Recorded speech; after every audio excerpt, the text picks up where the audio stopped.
बहुत सिंपल है कि सामने वाले के जगह जाके देखो वो कैसा सोच रहा है, कैसा फील कर रहा है। आप जब वैसे सोचने और फील करने लग जाएंगे, आप एम्पैथी के स्टेट में आ जाएंगे। Do not permit people to take advantage of you. ठीक है, हम कहते हैं कि डसना नहीं है लेकिन फुफकारना आना चाहिए। तो इतने भी सीधे मत बनो कि लोग आपको, आप हर बंदे के बारे में अच्छा अच्छा सोचे जा रहे हो और वो आपको राइड पे लेके जा रहा है। राइट। जो लाइफ लॉन्ग रहती हैं आपके साथ, उस तरह की आपने अपनी जिंदगी जो आपकी वैल्यूज उस हिसाब से जीनी है।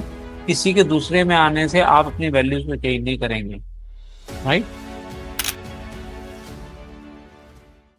Good morning everyone, welcome to another very informative session of Read Books with me.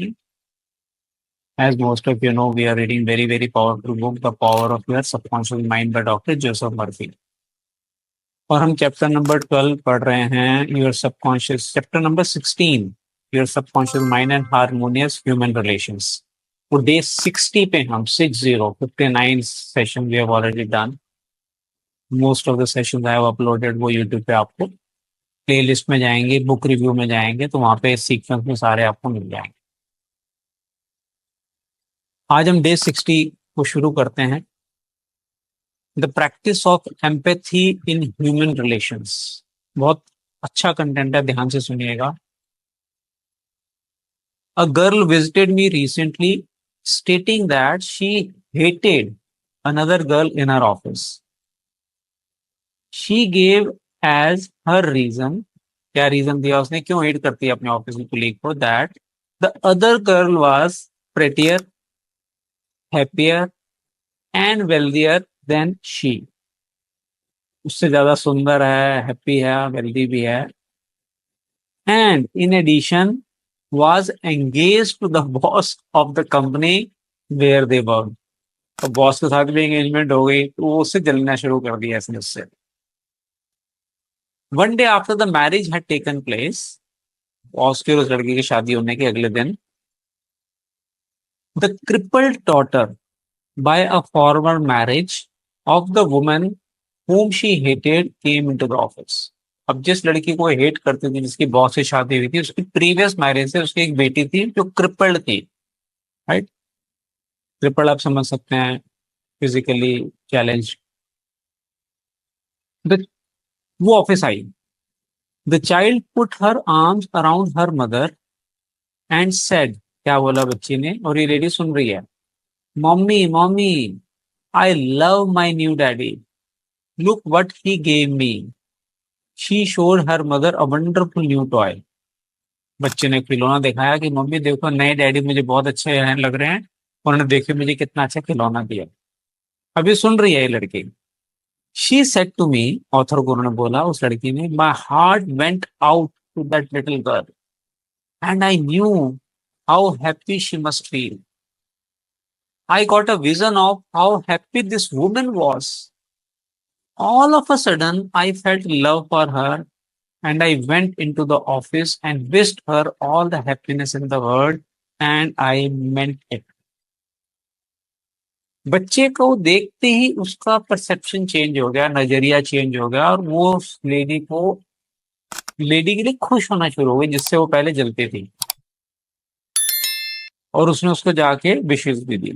देखिए, in psychological circles today this is called empathy. इसको एम्पैथी बोलते हैं, है ना। दूसरे की तरफ जाके आप सोचेंगे वो क्या फील कर रहा होगा, put yourself in other person shoes, ये कहावत हम सबने सुनी हुई है।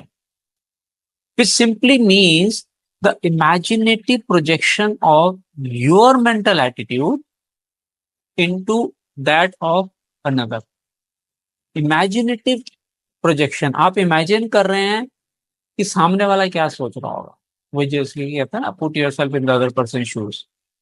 She projected her mental mood और the feeling of her heart into the of the other woman and began to think and look out through the other woman's brain। दूसरे के दिल और दिमाग से उसने सोचना समझना शुरू किया। She was actually thinking and feeling as the other woman and also as the child, because she likewise had projected herself into the mind of the child। बहुत सिंपल है कि सामने वाले के जगह जाके देखो वो कैसा सोच रहा है, कैसा फील कर रहा है। आप जब वैसे सोचने और फील करने लग जाएंगे, आप एम्पैथी के स्टेट में आ जाएंगे। She was looking out from a vantage point on the child's mother. बच्चे की माँ को वेंटेज पॉइंट होता है जहां से व्यू बहुत अच्छा नजर आता है आपको, वहां से ऊपर से वो देख रही है कि भी बच्चे की माँ कितना हैप्पी फील कर रही है, उसको बेटे बच्चे के लिए बाप मिल गया। इफ टेम्पटेड टू इंजर और थिंक इल ऑफ अनदर, अगर आपके अंदर टेम्पटेशन आ रही है किसी को इंजर करने में या उसके बारे में बुरा सोचने के लिए, project yourself mentally into the mind of Moses and think from the standpoint of the 10 commandments. ये बाइबल के बारे में बात कर रहे हैं, because it is written by a Christian. If you are prone to be envious, jealous और angry, prone to be jealous मतलब आपकी आदत ही है, इमोशनल पैटर्न ही है आपका, गुस्सा होना, जेलसी करना, है ना। Project yourself into the mind of Jesus. अब जीसस या जिस भी भगवान को मानते हैं उसके माइंड को प्रोजेक्ट करो आप अपने माइंड के अंदर कि वो कैसे सोचेंगे, उनकी तरह सोचना शुरू करो आप। And think from that stand point and you will feel the truth of the words love ये वन अनदर। एक दूसरे को प्यार करो, जो शब्द हैं इसका रियल मीनिंग आपको समझ में आना शुरू होगा। आगे देखिए, बहुत अच्छी लाइन लिखी है इसके, इसको वार्न भी किया ऑथर ने। Appeasement never wins. अपीजमेंट का मतलब giving people what they want to prevent them from harming you और बीइंग एंग्री विद यू। कई बार क्या होता है कि दूसरा नाराज ना हो, तो उस वजह से हम उसको खुश करते हैं या उसको हम वो देना शुरू करते हैं जो वो मांग रहा है। हमारा दिल नहीं है, तो एक किस्म से वो आपको कंट्रोल करना शुरू कर दिया उसने। Do not permit people to take advantage of you. ठीक है, हम कहते हैं कि डसना नहीं है लेकिन फुफकारना आना चाहिए। तो इतने भी सीधे मत बनो कि लोग आपको, आप हर बंदे के बारे में अच्छा अच्छा सोचे जा रहे हो और वो आपको राइट पे लेके जा रहा है। Right. Do not permit people to take advantage of you and gain their point by temper tantrums, crying jags और सो कॉल्ड हार्ट अटैक्स। वो आपको रोना धोना करके और टेंट्रम क्रिएट करके आपको अपनी बात मनवा लेते हैं, जैसे कई बार बच्चे हमारे करते हैं ना हो ही जाएंगे नॉन स्टॉप अपनी बात बनवा लेते हैं। तो वैसे कई बार लोग भी आपको इस तरीके से मैनिपुलेट करते हैं। These people are dictators who try to enslave you and make you do their bidding. वो मतलब डिक्टेटर हो गए और आपको गुलाम बना लिया, जो वो चाहते हैं वो आपसे करवाते हैं अपने टेंट्रम, अपने गुस्से से। Be firm but kind. Word repeat करने वाले हैं, बी फर्म बट काइंड। ये नहीं कि वो गुस्सा कर रहा है तो आप भी साथ में गुस्सा करी जा रहे हो, आप काइंड रहो लेकिन फर्म रहो। एंड रिफ्यूज टू यील्ड, मना कर दो उसकी बात को मानने से। Appeasement never wins. आप सोचो चल कोई नहीं, क्या फर्क पड़ता है, उससे कभी भी आप जीतोगे नहीं। Refuse to contribute of their delinquency, delinquency bad behaviour, selfishness and possessiveness. Contribute मत करो उनके लिए। रिमेंबर, क्या याद करना है आपने, do that which is right. वो करो जो सही है। यू आर हेयर, हेयर मतलब संसार में, you are here to fulfil your ideal. Ideal का मतलब प्रिंसिपल। आइडियल के बड़े सारे मीनिंग है, डिक्शनरी में मैंने इसको बहुत ढूंढा कि इस जगह पे कौन सा मीनिंग हमारे लिए सही रहेगा। Principles that seems perfect to you, जो आपके आदर्श हैं उसको जिक्र कर ऑथर कह रहे हैं यहाँ पे। You are here to fulfil your ideal and remain true to the eternal verities. Verities का मतलब होता है fundamental and inevitably true and spiritual value of life. जो आपकी वैल्यूज हैं, जो सच्ची हैं, स्पिरिचुअल हैं, आप उसको जीने के लिए आए हैं। विच आर इटर्नल, जो लाइफ लॉन्ग रहती हैं आपके साथ। उस तरह की आपने अपनी जिंदगी, जो आपकी वैल्यूज है उस हिसाब से जीनी है। किसी के दूसरे में आने से आप अपनी वैल्यूज में चेंज नहीं करेंगे। Right. Give no one in all the world the power, किसी के हाथ में पावर नहीं देनी किसी चीज की, to deflect you from your goal. Deflect का मतलब धक्का दे के डायरेक्शन चेंज करा दे जबरदस्ती। मैं सीधा चल रहा था, उसने मुझे धक्का दिया और मेरा डायरेक्शन चेंज हो गया। तो किसी को भी अपनी जो आपकी जर्नी है उसका डायरेक्शन चेंज मत करने दो, जो आप अपने गोल की तरफ जा रहे हैं। योर एम इन लाइफ, आपका एम क्या है देखिए, which is to express your hidden talents to the world, to serve humanity and to reveal more and more of God's wisdom, truth and beauty to all people in the world. वो कह रहे जी आपका life का M यही है कि आपके अंदर जो टैलेंट है उसको एक्सप्रेस करो, राइट। ट्रुथ को, ब्यूटी ऑफ, आपके अंदर जो भी है सब दुनिया को देने के लिए आए हैं आप, ऐसे नहीं आए हैं धरती के ऊपर आप।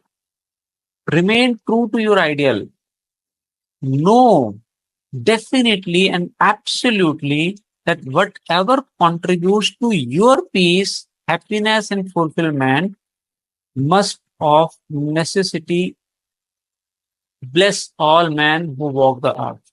बड़ी अच्छी लाइन है, ध्यान से सुनिए।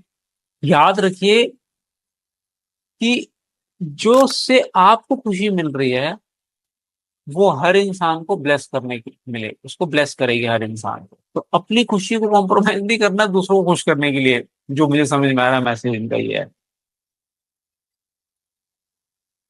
The harmony of the part is, बड़ी इंटरेस्टिंग लाइन है ये, बड़े दो बारी पढ़ना पड़ेगा हमें। हार्मनी का मतलब है a state of peaceful existence together. Harmony होती है ना हमारे आपस बीच में, एक हार्मनी हो गई।